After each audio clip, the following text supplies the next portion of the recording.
Hello বন্ধুরা, কেমন আছে? তোমাদের বন্ধু অমিতাভ আবার বেরিয়ে পড়লো আরেকটা জায়গায়। আজ সকাল সকালই প্রায় ভোরবেলায় রওনা দিলাম ছোট্ট জায়গার উদ্দেশ্যে। কিছুদিন ভিডিওতে একটু ব্রেক এসে গেছিলো, সেই জন্য একটু লেট হয়ে গেছিলো। তার জন্য আজ সকাল সকাল আবার বেরিয়ে পড়লাম। শরীর তো একরকম যায় না, শরীরটা খারাপ হয়েছিল বলে ভিডিওতে ব্রেক করেছিল। আজকে আমাদের ট্রেন 6টা নাগাদ। নৈহাটি স্টেশনে যথারীতি চলে এসেছি। এখান থেকে ব্যান্ডেল লোকাল ধরবো। ব্যান্ডেল লোকাল ধরে আমরা আজকের গন্তব্য শুরু করব। ট্রেনে উঠি, তারপর তোমার সাথে কথা হচ্ছে। এখনকার মতো টাটা।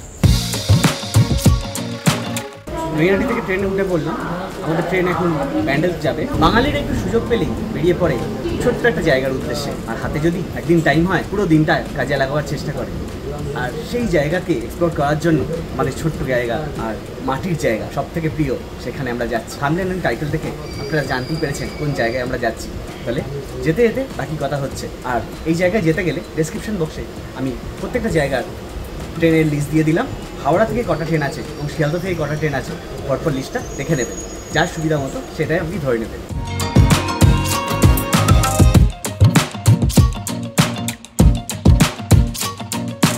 ব্যান্ডেলে আমাদের ট্রেন ঢুকে গেল। একটা দিন যখন পুরো টাইম পাওয়া যায়, বিশেষ করে উইকেন্ডে, আমরা ঘোরবার জন্য পুরো প্ল্যানটা করে নিই। এই জন্য সকাল সকাল বেরিয়ে পড়া আর পৌঁছে যাওয়া একটা ছোট্ট জায়গায়। ছোট্ট নয়, আমাদের অনেক প্রিয় এবং পছন্দের জায়গা। সেই মাটির জায়গা এবং মনের আনন্দ দেবার একটা পরিপূর্ণ জায়গা, যেখানে আমরা খুঁজে পাবো সেই ছোট্ট নদীটি। মনে পড়ছে কোন জায়গা? আশা করি সবাই বুঝতে পেরেছেন। আমাদের রবীন্দ্রনাথের জায়গা শান্তিনিকেতন। ব্যান্ডেল থেকে এবার ট্রেন ধরবো। আমাদের ট্রেন 6:54 গণদেবতা এক্সপ্রেস। ব্যান্ডেল থেকে অনেকগুলো ট্রেন আছে বোলপুর যাবার জন্য।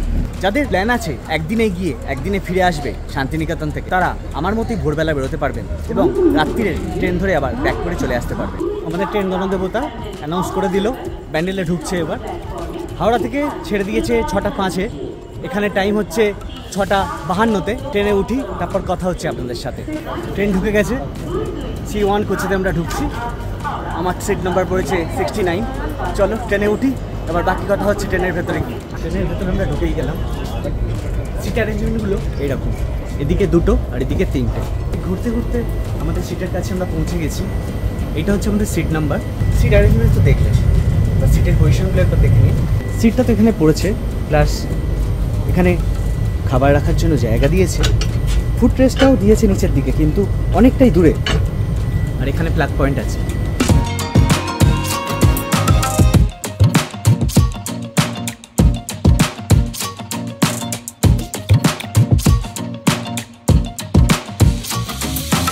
জানলা দিয়ে এত সুন্দর সবুজ দেখতে দেখতেই সবুজের জায়গায় চলে যাবো। একটু শান্তির জন্য চলছি যে জায়গায়, সেটা হচ্ছে পশ্চিমবঙ্গের বীরভূম জেলায় অবস্থিত বোলপুর শহরের ছোট্ট একটি পাড়া, নাম শান্তিনিকেতন। বাকি কথা হচ্ছে একদম বর্ধমান স্টেশনে নেবে।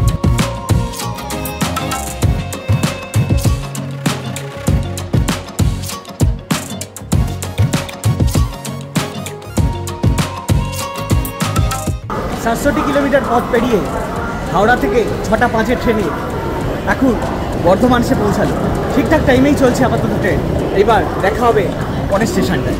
সকাল সকাল বেরোলেই একটা সুবিধা হয়, রোদটাও লাগে না, কষ্টটাও হয় না। বর্ধমান এলেই মনে পড়ে যায় সেই মিহিদানা সীতাভোগের জায়গা। কিন্তু স্টেশনে মিহিদানা সীতাভোগ দেখতে পাওয়া যাচ্ছে না, না হলে একটু কিনে নেওয়া যেত। ট্রেনের এবার টাইম হয়ে যাবে। চলো ট্রেনে উঠে পড়লাম। বর্ধমান থেকে ট্রেন ছেড়ে দিল। দেখা হচ্ছে পরের স্টেশনে। ঘুষকরা স্টেশনে এসে পৌঁছে গেল। আর বেশিক্ষণের পথ না, এখানে বেশিক্ষণের হল্টও নেই, জাস্ট 1 মিনিটের হল্ট। এক্ষুনি সিগন্যাল হয়ে যাবে, উঠে পড়তে হবে। আর মাত্র 2টো মধ্যখানে হল্টের পরেই আমরা নামবো বোলপুর স্টেশনে। সেখানে কিন্তু আমাদের স্টেশনগুলো ইন্টারমিডিয়েট স্টেশন, সেখানে হল্ট নেই। সরি, ইন্টারমিডিয়েট স্টেশনগুলো জাস্ট 2খানা স্টেশন। বলতে বলতে আর 10 মিনিট পেরোলেই পৌঁছে যাবো বোলপুর শান্তিনিকেতনে। বাকি কথা হচ্ছে বোলপুর স্টেশনে নেমে। ঘুষকরা স্টেশন পেরিয়ে চলে গেল। এবার আসছে আমাদের অন্তিম স্টেশন বোলপুর শান্তিনিকেতন। ট্রেনটা ঠিক টাইমেই পৌঁছাচ্ছে। বোলপুর স্টেশনে নেমে কথা হচ্ছে।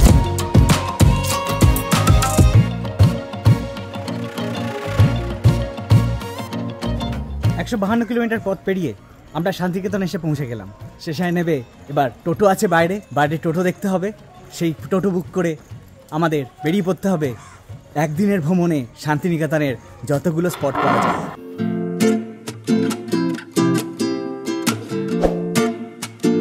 স্টেশনের বাইরে আমরা বেরোলাম, বেরিয়েই ঠিক তার অপোজিটেই গীতাঞ্জলি রেল মিউজিয়াম আছে। এটা প্রথমে দেখা থেকেই শুরু করি। চলো গীতাঞ্জলি রেল মিউজিয়ামটা আমরা আগে দেখে নিই।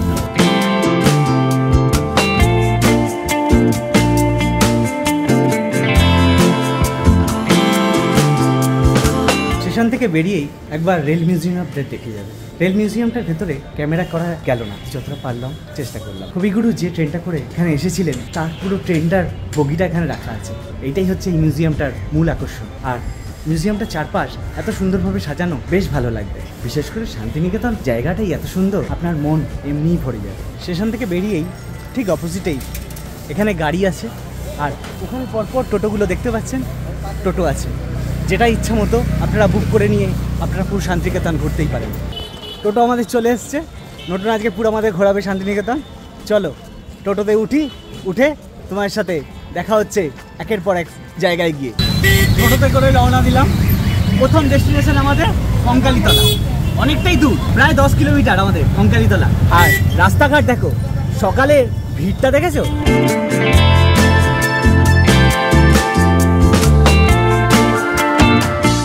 চারদিকে রাস্তাঘাট ভাঙাচোরা লাগছে না। এখন শান্তিনিকেতনের রাস্তা অনেক বড় করছে, তার ফলে যত ফুটপাথ ছিল সব ভেঙে দিচ্ছে। সব জায়গার মতো এখানেও সেই লেখা আছে আই লাভ বোলপুর। এটা এখন সব জায়গার ট্রেন্ড হয়ে গেছে। বোলপুর শহরে চারদিকে দেখতে পাবেন নানা রকমের শিল্পের কাজ। এই জন্যই তো এত ভালো লাগে আমাদের কবিগুরুর জায়গা শান্তিনিকেতনকে। তাহলে সময় নষ্ট না করে তাড়াতাড়ি চলে আসুন বোলপুর শান্তিনিকেতনে, ভালো লাগবে।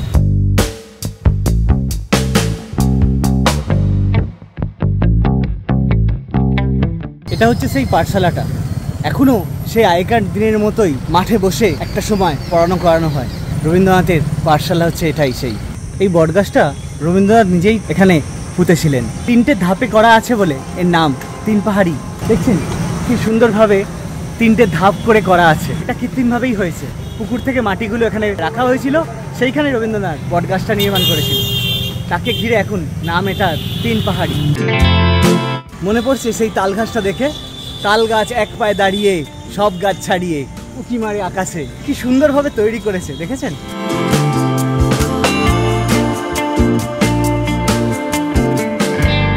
পাশ দিয়ে প্রান্তিক স্টেশনটা বেরিয়ে গেল। দারুণ লাগছে দেখছেন, চারদিকে কাগজ ফুল ফুটে আছে, পুরো আলাদাই, পুরো সবুজের সবুজ, সাথে একটু রঙিলের ছোঁয়া। আহা, অসাধারণ।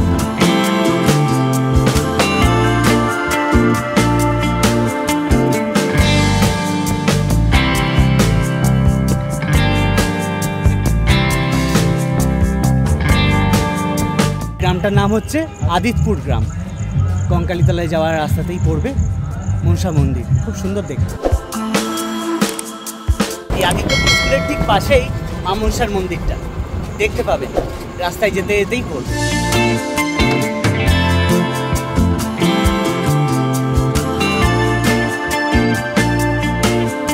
কঙ্কালীতলা জায়গাটায় প্রায় ঢুকেই গেছি, আর কিছুক্ষণ বাদেই মন্দিরে ঢুকতে পারবো। পুরো এরিয়াটা দেখেছেন, চারদিকটা সবুজের সবুজ। এটা মন্দিরে ঢোকার প্রবেশ পথ। আমরা ভেতরে এবার প্রবেশ করছি।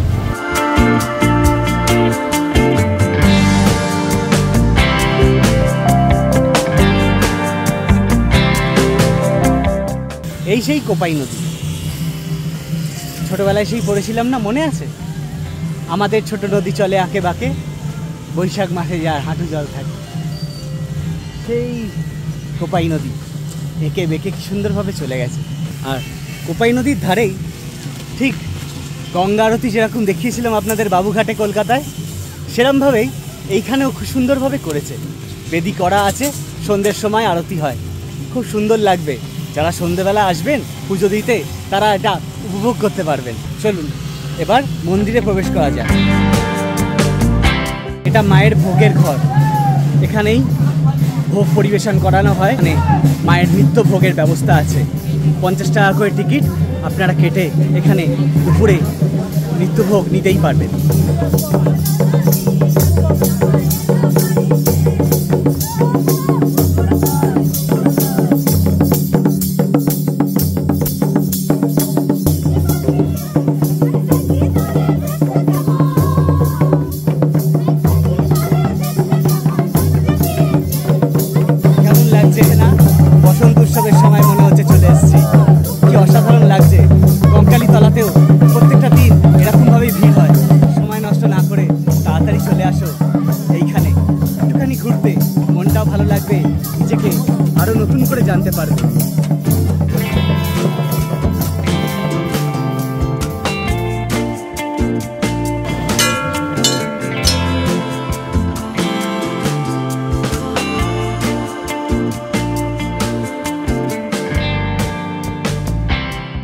সতীপীঠের মধ্যে মা কঙ্কালীতলাও পড়ছে।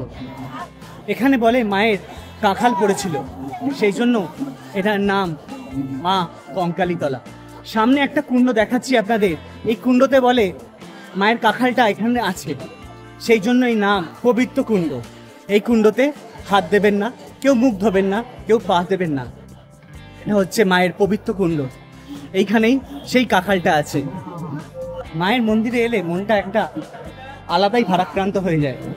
মা যেন সবাইকে দেখতে পাচ্ছে নিজের আপন ছেলের মতো।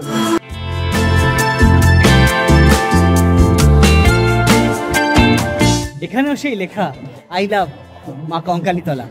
সত্যি মা, তোমাকে আমি ভালোবাসি।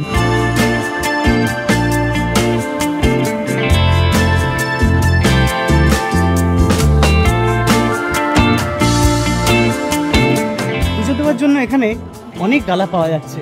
পরপর দোকান দেখেছেন, একদম ঢোকার মুখে পরপর প্রচুর দোকান আছে।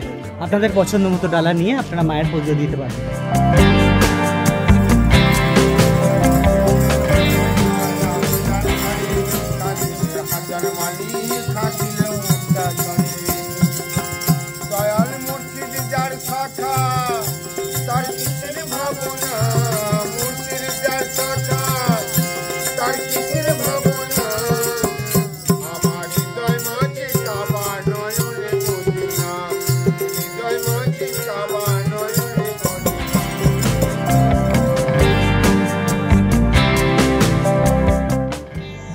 দেখতে পাচ্ছ বৈতরণী লেখা আছে, এটাই হচ্ছে মা কঙ্কালীতলার মহাশ্মশান। এখন আর সেই আগেকার শ্মশান নেই, এখন সবই ইলেকট্রিক চুল্লি। ইলেকট্রিক চুল্লির সাথে সাথে কাঠের চুল্লিটা এখানে আছে। ইলেকট্রিক চুল্লি যখন কাজ করতে বন্ধ হয়ে যায় তখন এখানেই ব্যবস্থা করা হয়। ঠিক তার পাশেই আছে মা শ্মশানকালী। মায়ের মন্দিরের এখানে গরিব দুঃখীদের জন্য খুব ভালো ব্যবস্থা। 1 টাকায় অন্ন গ্রহণ করা যায়।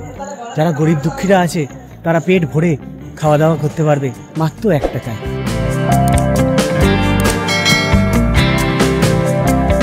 কঙ্কালীতলা থেকে এবার বেরিয়ে পড়লাম। ভালোই লাগলো মায়ের স্থান।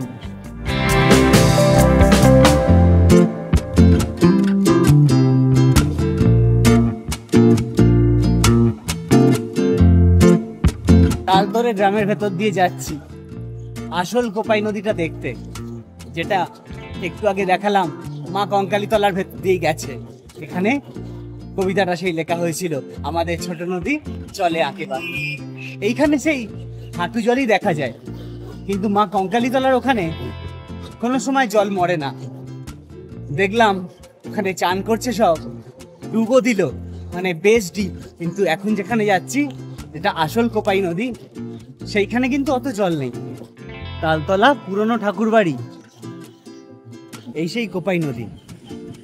আমাদের রবীন্দ্রনাথের সেই ছোটবেলায় পড়া মনে পড়ে, আমাদের ছোট নদী চলে আঁকে বাঁকে, বৈশাখ মাসে যার হাঁটু জল থাকে। কিন্তু বর্ষাকালে এই নদীতে এতই জল হয়, উপরে এই ব্রিজটা দেখছেন, ব্রিজটার কাছাকাছি পড়ায় জলটা চলে আসে। কিন্তু যেই নিম্নচাপ কেটে যায় সঙ্গে সঙ্গে জলটা কিন্তু নিচে চলে যায়। এমনি এখানে দেখতেই পাচ্ছ জল কিন্তু বেশি নেই, বড় জোর 1 হাঁটু জল হবে। শান্তিনিকেতন জায়গায় এলে, কবিগুরুর জায়গায়, মনটা আলাদাভাবেই একটা অন্যরকম জায়গায় চলে যায়।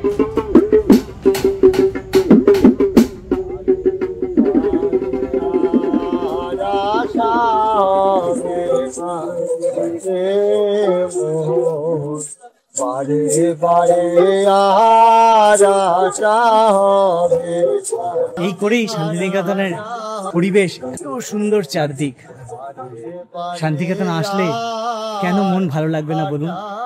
পাশে বাউল গান কি সুন্দর পরিবেশন করলেন উনি, আর শান্তিনিকেতনের পরিবেশকে আরো সুন্দর করে তুললেন। এখানে সোজা গেলেই ডিয়ার পার্ক পড়বে। আগের বারে এসেছিলাম, ডিয়ার পার্কটা দেখেছি। আপনারা এলে ডিয়ার পার্কে ডিয়ার দেখতে পারবেন। এই 10টা মতো ডিয়ার আছে, 100 টাকা করে টিকিট করেছে। আপনারা বাচ্চারা এলে এনজয় করতে পারবেন। আমি একা আছি, ছেলে তো বাড়িতে, সেই জন্য আজকে আর আমি ঢুকলাম না।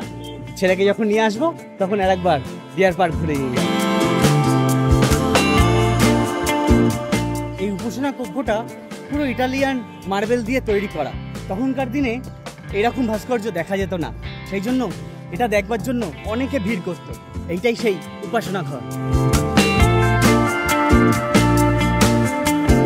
আগেই বিশ্বভারতীর ভেতরে ঢোকা যেত, এখন ঢুকতে দেয় না। এটা 3 তলা।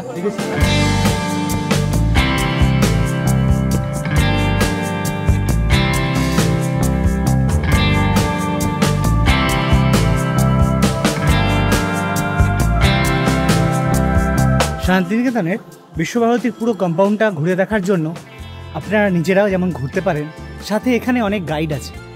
গাইড নিয়েও আপনারা পুরো জায়গাটার সম্বন্ধে ইতিহাসটা আপনারা জানতে পারবেন। আপনার নাম? জি, আমার নমস্কার, নামজল বিশ্বাস আমার নাম। যে মোবাইল নম্বর 8918724509। আপনি কি সবসময় এখানে থাকেন? হ্যাঁ থাকি, আমি মন্দিরের কাছে থাকি আমি। ওকে, আপনাকে যদি আদার্স টাইমে যদি কেউ ফোন করে, হ্যাঁ কেউ যদি আসতে চায়, আপনি তাকে টাইম দিতে পারবেন? হ্যাঁ পারবো, তাকে আমি টাইম দিতে পারবো। আমি সঙ্গে যদি গাড়ি থাকে তাদের গাড়িতে করে আমি টোটাল প্যাকেজটা করি, যেমন শান্তিনিকেতন, শ্রীনিকেতন, খোয়াই, কোপাই, কঙ্কালীতলা। এটা টোটাল দেখতে সময় লাগে 3 থেকে 4 ঘন্টা মতো আবার টাইম লাগে। টোটালটা যে আছে আপনার, যাদের টোটো না থাকে, যারা আপনার গাড়িতে করে আসবে, গাড়িতে করে আমি গাইড বসবো, টোটাল জায়গাটা দেখিয়ে দিতে পারবো। শান্তিনিকেতন এলে একবার ওনার সাথে যোগাযোগ করে পুরো শান্তিনিকেতনটাকে ভালোবাসার জন্য এবং আরও ভালোভাবে জানার জন্য একবার কোনো গাইডের সাহায্য নেবেন। এবার আমরা রবীন্দ্র মিউজিয়ামে পৌঁছে গেলাম। এটা হচ্ছে টিকিট কাউন্টার, এখান থেকে টিকিট কেটে মিউজিয়ামের ভেতর প্রবেশ করতে হবে। ঘুরতে ঘুরতে মিউজিয়ামের কাছে চলে এসেছি। মিউজিয়ামের টিকিট নিল 70 টাকা করে, আর যদি স্টুডেন্টের আই কার্ড থাকে তাহলে 10 টাকা করে টিকিট। মিউজিয়ামের ভেতরে আমি যতদূর জানি যে ক্যামেরা করতে দেয় না, কিন্তু বাইরেটা এত সুন্দরভাবে সাজানো, আপনাদের এমনি ভালো লাগবে। বাইরেটা যতটা পারছি তুলে নিচ্ছি।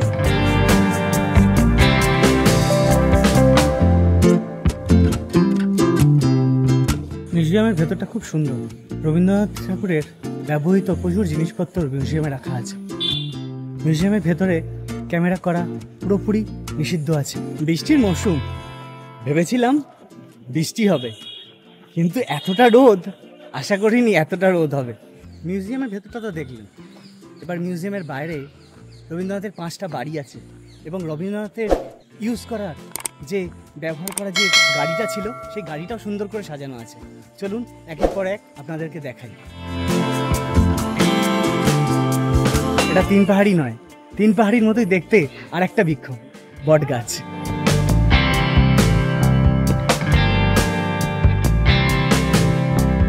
ধরনের বাড়িগুলোর পবিত্রতা আমাদেরই বজায় রাখতে হবে, কারণ এটা একটা আমাদের কাছে সম্পদ।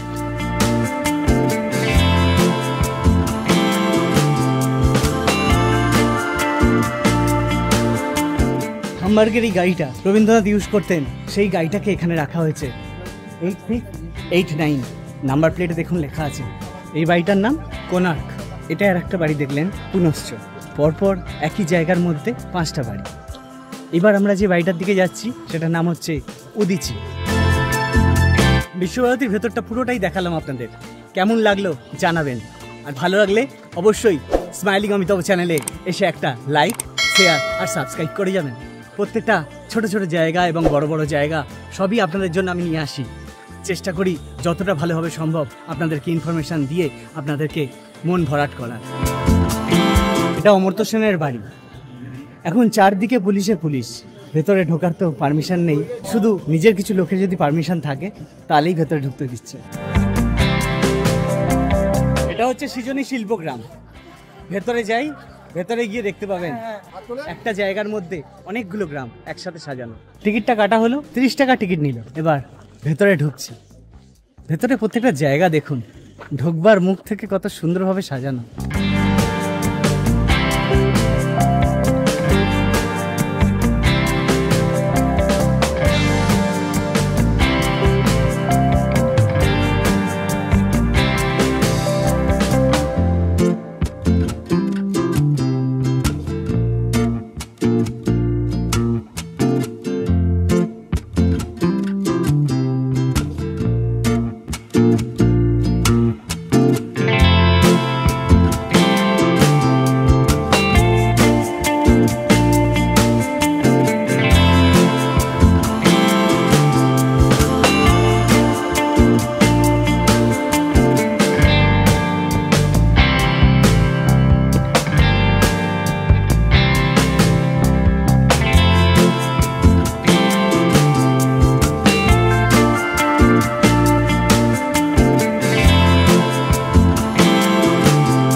এখন এসে পৌঁছে গেছি সুরুল রাজবাড়ি।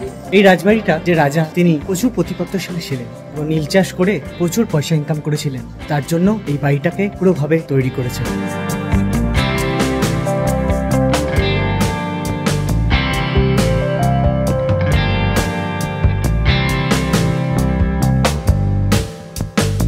আমার কুটির সোসাইটিতে প্রবেশ করলাম। মধ্যখানে একটু বিরতি ছিল, খাওয়া দাওয়া করে নিলাম দুপুরে, তারপরে প্রবেশ করলাম আমার কুটির সোসাইটিতে। দেখতে পাচ্ছ চারদিকে সবটা।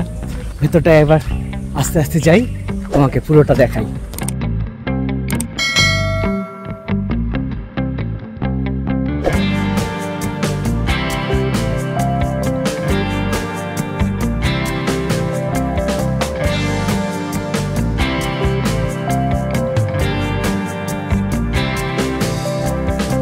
আমার কুটির ভেতরটা দেখলেন তো, বিভিন্ন দোকান আছে, তাদের প্রদর্শনী সভা হচ্ছে।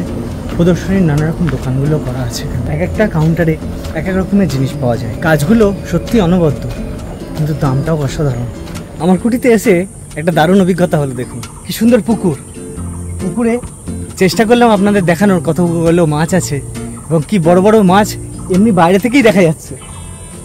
আর বিশেষ আকর্ষণ হচ্ছে সাদা পদ্ম। পদ্মগুলো দেখেছেন কিরম বড় বড় হয়ে ফুটে আছে, অপরূপ লাগছে।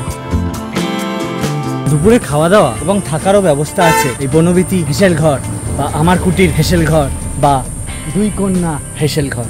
আমার কুটিতে এসে এখানেও খাওয়া দাওয়া করতে পারেন, কিন্তু একটু কস্টলি।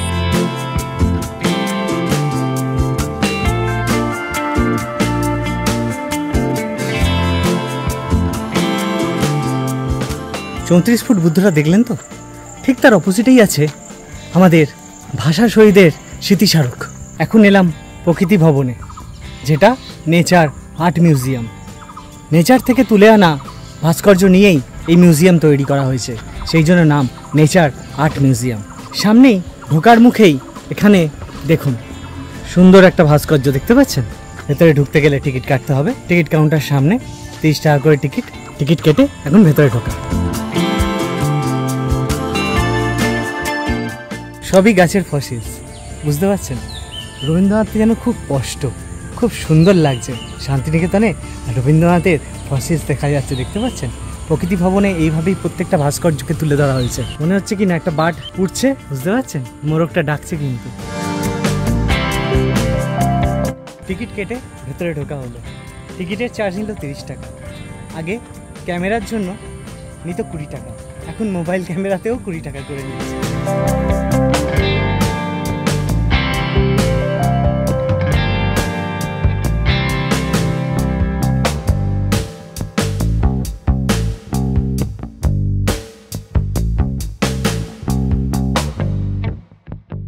সেই বিখ্যাত সোনাঝুরি হাটে চলে এলাম। হাট বসেছে, ছোট্টর মধ্যে একটা জিনিস কেনা হলো। বাড়িতে তো ছেলে বসে আছে না, গেলেই চিল্লাবে, ভাবি কিছু এনেছো? তার জন্য ছোট্ট ওর জন্যই কিছু নেওয়া। আমরা তো অনেক কিনেছি, এখন তো বাচ্চাদেরই টাইম। আমার কুটিতেও সেম জিনিস দেখেছি, কিন্তু সোনাঝুরি হাটেও প্রচুর কালেকশন। আর সব থেকে বড় কথা হচ্ছে নিজেদের সাধ্যের মধ্যে। আমার কুটিতে প্রাইসটা এতটাই হাই, একটু সবার পক্ষে নেওয়া সম্ভব হয় না। কিন্তু যারা একটু কম বাজেটের মধ্যে খুঁজছেন, তারা চলে আসুন সোনাঝুরি হাটে।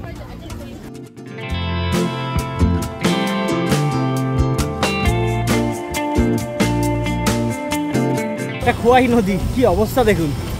নদীতে কোনো জলও নেই, কিচ্ছু নেই। এটা হচ্ছে খোয়াইয়ের হাট, কিন্তু আজকে কোনো হাটই বসেনি, পুরো ফাঁকা। কিন্তু ভালো লাগছে। হাটের সময় তো একটা যানজট, একটা ভিড় সুন্দর থাকে, কিন্তু এখন হচ্ছে চারদিক ফাঁকা। গাছগুলো সুন্দরভাবে দাঁড়িয়ে আছে। এটাই একটা আলাদা দৃশ্য সবার কাছে। এখন চলে এলাম ঘুরতে ঘুরতে শাল বাগানে। যে কটা গাছ দেখছেন সবই শাল গাছ। আলাদা রকম ভিউ দেখুন। খোয়াইয়ের তো হাট বসেনি, সেখানটা একরকম ভিড় দেখেছেন, এই ভিউটা অন্যরকম। তাহলে একদিনে শান্তিনিকেতন ঘোরা কমপ্লিট হলো। আমার জন্য না, সবই হচ্ছে নোটনের জন্য। এই সেই নোটন, যার টোটো করে আমি পুরো শান্তিনিকেতন ঘুরলাম। নাম্বার ডেসক্রিপশানে দিয়ে দেবো। জাস্ট নোটনকেও বলছি তোমার নাম্বারটা একবার বলে দিতে। 954776139। শুনতে পেলেন নাম্বারটা? পুরো বলে দিল। যারা যারা আসবে তাদের সাথে ভালো করে নিয়ে যেও, সব জায়গা ভালোভাবে ঘুরিয়ে দেখিও। নতুন খুব ভালো ছেলে, আমি যতবারই আসি ওর সাথেই আসি। শুধু এবারে ফ্যামিলিকে নিয়ে আসা হলো না, একা একা ঘুরতে হলো, কারণ ওদের একটুখানি কাজ পড়ে গেছে। আবার যখন আসবো সবাই মিলে একসাথে আসবো। আবার দেখা হবে, আজকের মতো টাটা। তোমাদের সাথেও আজকের মতো এখানেই টাটা, আবার দেখা হবে নতুন ভিডিওতে। তবে যাওয়ার আগে আর একটা কথা, স্মাইলিং অমিতাভ চ্যানেলে যারা ভালো ভালো ভিডিও দেখছো তারা একটু কমেন্ট করো, আর ভালো লাগলে অবশ্যই একটা লাইক আর শেয়ার করতে ভুলো না। এবার ট্রেন আছে, যে ট্রেনে এসেছিলাম ওই ট্রেনেই রিটার্ন আছে, রাত্রির 6:18 ট্রেন, গণদেবতা এক্সপ্রেস।